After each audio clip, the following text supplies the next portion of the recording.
la cortina del politólogo Aurelio Argañarás, que hoy, bueno, trae para ¿Y vos qué pensás? Para 92.9 Radio Tortuga, su columna Clase Obrera y Nación. Buen día, Aurelio, ¿cómo estás?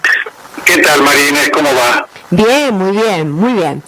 Bueno, mencionábamos entonces el título de tu columna. ¿Comenzamos, te parece? ¿Cómo no? ¿Cómo no? Bueno, hace 75 años, un poquito más, la clase trabajadora argentina encontró en el peronismo una manera de expresar al mismo tiempo sus intereses particulares y la defensa de los intereses nacionales. En ese momento, al mismo tiempo que lo encontraba en los hechos históricos, delegó el general Perón una especie de representación general. En el proceso posterior a las elecciones del 46, se generó dentro de las fuerzas que lo habían sostenido a Perón un proceso interno de disolución de esas fuerzas originarias, en particular en el caso de la clase trabajadora del Partido Laborista, y paulatinamente se fue concentrando en la figura de Perón un poder absoluto, un poder verticalmente impuesto, que resolvía todo lo que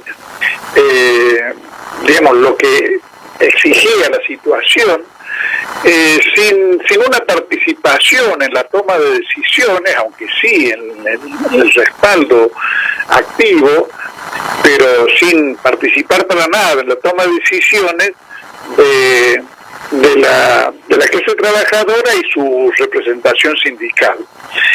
De todos modos, durante muchos años, durante todo el gobierno, todos los dos gobiernos primeros del peronismo y durante todo el periodo que le siguió, hubo una participación muy importante de los dirigentes sindicales en la conducción del Partido Justicialista, y se respetaba, un cupo destinado exclusivamente al movimiento obrero y los dirigentes sindicales cuando se trataba de las candidaturas y cuando se trataba también de los cargos ejecutivos. Perón tuvo ministros que provenían del movimiento obrero y una cantidad importantísima de funcionarios, de legisladores y demás. Todo eso desapareció en la década del 80 con lo que fue llamado la renovación peronista, que apartó de una manera brutal, diría yo, al movimiento sindical del manejo de las cuestiones políticas del movimiento peronista. Y entonces se ha ido generando una situación en la cual una cantidad de problemas se han ido como desdibujando en sus contornos, y me da la impresión de que necesitamos generar un proceso de elaboración de qué se trata para tener guías, guías que permitan tener una visión de cuál es el marco en el cual la clase trabajadora argentina debe moverse y cómo debe moverse. Creo que eso, yo no pretendo dictar cátedra, simplemente creo que eso requiere de aportes múltiples para actualizar las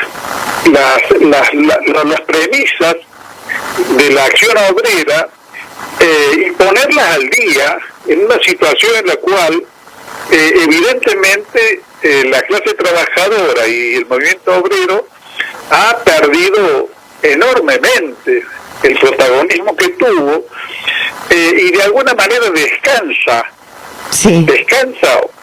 o ha cedido ese lugar a lo que Perón llamaba la rama política. Claro. Ahí está. Bueno, y creo que una de las cosas que hay que establecer con claridad es cómo se articulan los problemas específicos de la clase trabajadora con los intereses nacionales o la temática de la nación. Cosa que tiene además una historia en el movimiento obrero, porque los fundadores del movimiento obrero argentino, a fines del siglo XIX, comienzo del siglo XX, eran sobre todo obreros inmigrantes europeos que vinieron a la Argentina con las ideas que habían adquirido, algunos de ellos por supuesto, sí, los que tenían una visión política, una voluntad de defender a su clase social, con las ideas que habían adquirido en el movimiento obrero europeo. Esas ideas consistían en que los obreros tenían que luchar contra la burguesía. Y eso provenía de una tradición que uno puede hasta encontrar en el propio manifiesto comunista de 1848, sí, cuando el manifiesto habla de obreros del mundo unidos, habla de un internacionalismo obrero, y coloca como el enemigo de la clase obrera a la burguesía. Ahora,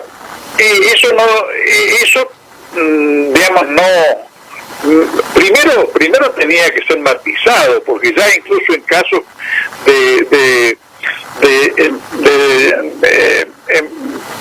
resolución de la cuestión nacional en un modo un poco tardío con relación a los países que habían hecho punta en el problema, como era el caso de Alemania y de Italia, los obreros de alguna manera actuaron como una especie de vanguardia o de sector más resuelto, más revolucionario dentro de la nación, y hasta hicieron que de alguna manera la burguesía, que había sido en el caso por ejemplo de la Revolución Francesa el sector sí, predominante y resuelto, viera con un poco de espanto la lucha revolucionaria, porque los trabajadores podían ir más allá de lo que la burguesía pretendía. Claro. Ahora, eso por un lado, pero por otro, a fines del siglo XIX y con mucha más claridad a comienzos del siglo XX, y eso se reflejaría en la elaboración intelectual del campo revolucionario, con libros como El imperialismo, etapa superior del capitalismo de Lenin, empezó a advertirse que adquirían contornos muy claros dos campos absolutamente definidos y contradictorios en la geografía política del mundo, que era el campo de los países avanzados, los países que habían llevado a su plenitud el capitalismo y bregaban por transformarlo en una fuerza que pujara por conquistar el mercado mundial. Esos países, por un lado, a su vez enfrentados en la lucha por conquistar el mercado mundial, de allí que tuvimos la Primera Guerra Mundial, donde se despedazaron en nombre de la pelea por el mercado mundial dos bloques.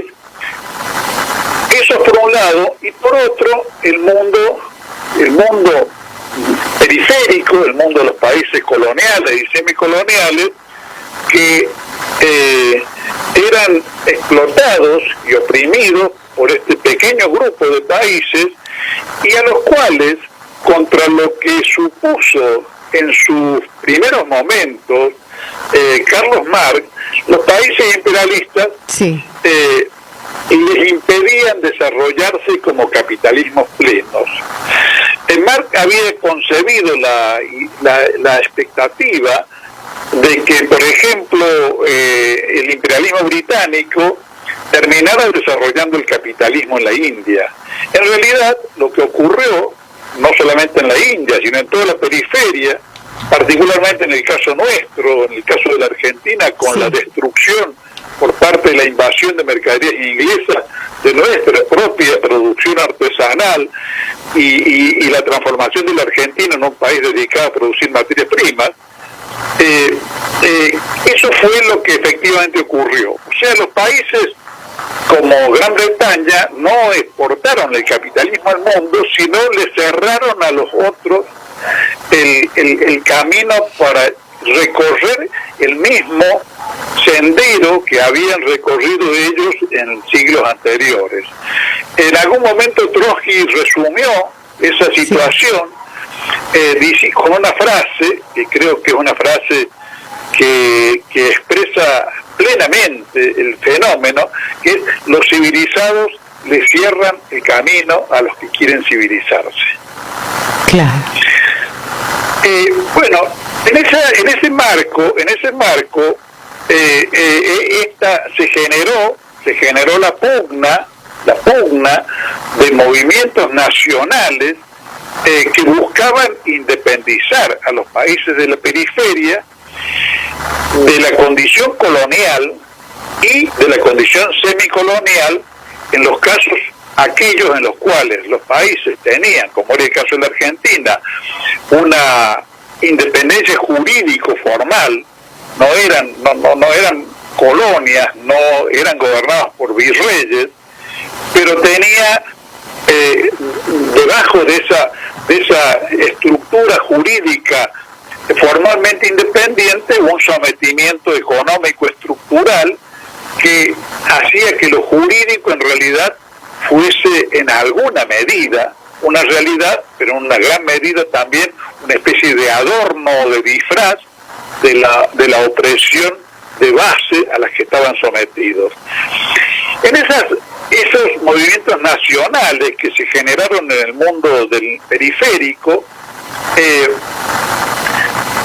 reunían ya no era la clase obrera y la burguesía, sino era un conjunto de clases interesadas en el desarrollo nacional, enfrentados, por un lado, al imperialismo mundial. En el caso de la Argentina, el país fundamentalmente que nos tenía bajo el pie era Gran Bretaña.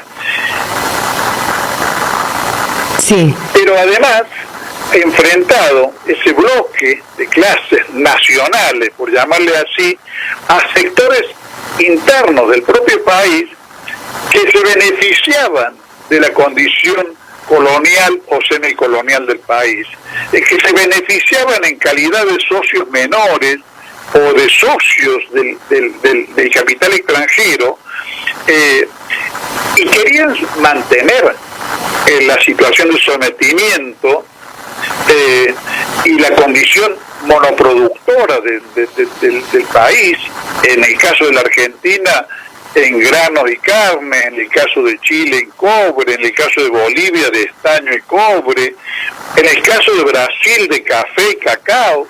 Es decir, en la División Internacional del Trabajo, los únicos países que tenían una producción diversificada y un desarrollo más o menos completo del capitalismo eran los países centrales, y la periferia colonial y semicolonial era concebida y había sido llevado a esa situación como proveedora de diversas materias primas, sí, en un desarrollo completamente atrofiado y unilateral.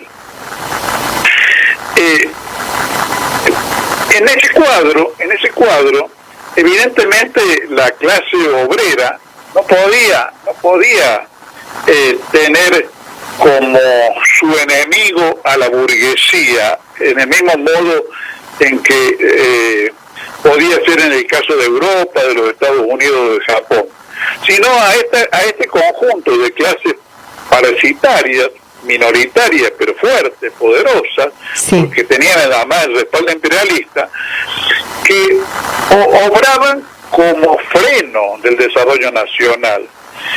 Creo que un ejemplo concreto puede servir para ilustrar a los oyentes. En Gran Bretaña, en Alemania, en Francia, en Estados Unidos, en el Japón, en los países avanzados e imperialistas, nunca ha existido un ministro de Economía como Martínez de Hoz empeñado en destruir la industria nacional. Eso no existe en esos países. En esos países lo que existe es una contradicción entre la clase que se ha apropiado del conjunto del poder económico y de los medios de producción y la clase que trabaja, los trabajadores, las grandes masas obreras. Pero no existe una clase, un sector de la clase dominante empeñado en destruir el desarrollo industrial y en someter al país a una condición de satélite de los grandes países. Eso es inconcebible. Claro. En Alemania es inconcebible que aparezca un Martínez de Hoz o aparezca un Menem y un Cavallo, claro. digamos, dispuestos a rifar todo, claro. Claro, dispuestos a destruir la economía nacional. Sí, sí. Eso no existe en esos países.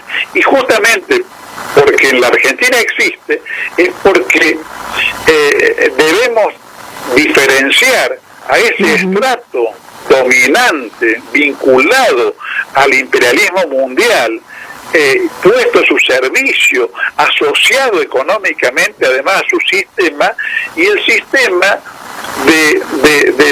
del empresariado que necesita del mercado interno, del empresariado que se muere si se muere el mercado interno, cosa que creo que cualquiera puede comprender que no es el caso de los agronegocios, que tienen su mercado en el exterior. A los agronegocios le importa un pito si el resto del país se muere de hambre, porque su negocio su mercado está en el exterior. En otra época estuvo en Gran Bretaña y en Europa, hoy por hoy está en China y en otros países, pero los agronegocios no dependen de que los argentinos tengamos un nivel de consumo satisfactorio, un nivel de consumo que nos transforme en clientes. Al contrario, cuando alguien aparece, como ocurre con el tema de la carne, defendiendo la capacidad de consumo de los argentinos, los agronegocios lo ven como un atentado a sus derechos de propiedad, porque les impiden vender la carne a los precios que puede pagar el mercado mundial. Claro. Un mercado mundial que además tiene en los países que receptan nuestra producción ingresos que nada tienen que ver con los ingresos argentinos. Si hay consumidores en Europa que pueden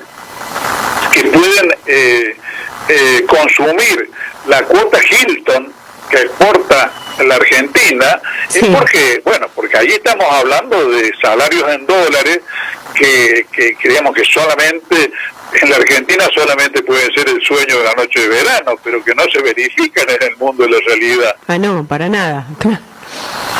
Y todo esto tiene una gran importancia porque tiene una gran importancia desde el punto de vista de la clase obrera, porque aquello que estaba dado como obvio por el desarrollo histórico material que había tenido el país y por su expresión en el plano de la política con el nacimiento del peronismo, es algo que hoy por hoy no está tan claro. No está tan claro porque, en primer lugar, porque no tenemos, si bien tenemos fuerzas nacionales, como fuerzas que defienden el interés nacional, como es el caso del Frente de Todos, como expresión principal de esa defensa de intereses nacionales, no tenemos, y hace varios años que no tenemos, una fuerza que encarne un proyecto de liberación nacional. Y la clase trabajadora argentina, si no vivimos un programa, si no llevamos adelante un programa de liberación nacional, está condenada a vivir periodos durante los cuales logra recuperar un poquito de aire, como pasó con los años de kirchnerismo, o puede pasar actualmente otra vez si salimos de la pandemia y se mantiene la política nacional, pero sí, pero combinado con años de hambruna, de destrucción del trabajo, de creación de situaciones horrendas como la que se vive actualmente con un 40% de pobreza, de deterioro salarial y de búsqueda desesperada de conservar el trabajo. sí, por sobre como objetivo para defender las condiciones de subsistencia, pero solamente puede vivir en un país digno de ser vivido si el país tiene un proyecto y lo lleva a cabo, un proyecto de liberación nacional y de desarrollo integral de nuestra economía. Entonces, todas estas cuestiones de cómo se articulan los intereses de la clase obrera con los intereses de otras clases nacionales, de sectores de la clase media, de sectores del pequeño empresariado, de la inmensa mayoría de nuestro mundo comercial. Claro, a todos los ciudadanos asalariados, digamos, los comprende. Claro, asalariados o que dependen de la suerte que tenga nuestra economía interna, como son los infinitos, en el caso del comercio, los infinitos pequeños almacenes, kiosqueros, verduleros, ferreteros, farmacéuticos, no las cadenas como Carrefour. El día que no le va bien en la Argentina, levantan carpa y se van a otro lado. Los que estamos condenados a vivir acá, digamos, ¿no? Porque acá está nuestro destino, nuestra posibilidad de existencia y nuestro corazón. Bueno, necesitamos un proceso de desarrollo nacional, un proceso de liberación nacional que cree en la Argentina una economía integral, una economía estable. Y bueno, la clase trabajadora tiene que comprender esa situación y tiene que asumir como destino propio y como obligación propia el ofrecerle a ese conjunto de clases nacionales un proyecto colectivo común, que en este momento no existe. Existen fuerzas nacionales, pero un proyecto colectivo de liberación nacional no existe. Entonces creo que para eso es necesario que sean claras las relaciones entre los intereses sectoriales de la clase trabajadora y los intereses globales de la nación, que empíricamente se prueban de una manera muy sencilla. Los periodos en los cuales el país ha podido desarrollar sus intereses generales y han sido los mejores momentos de la clase trabajadora. Y recíprocamente, los momentos en los cuales la clase trabajadora ha tenido más protagonismo en la vida nacional, como ha sido el caso, por ejemplo, del proceso de los primeros 10 años de gobierno peronista, han sido los momentos más felices para la patria. Entonces creo que la relación entre ambas cosas es empíricamente transparente, pero debe ser conceptualizada para elaborar un plan de reconstrucción de las fuerzas nacionales liberadoras del país. Claro. Bueno, Aurelio, muchas gracias por tu aporte. Gracias a ustedes, Marina.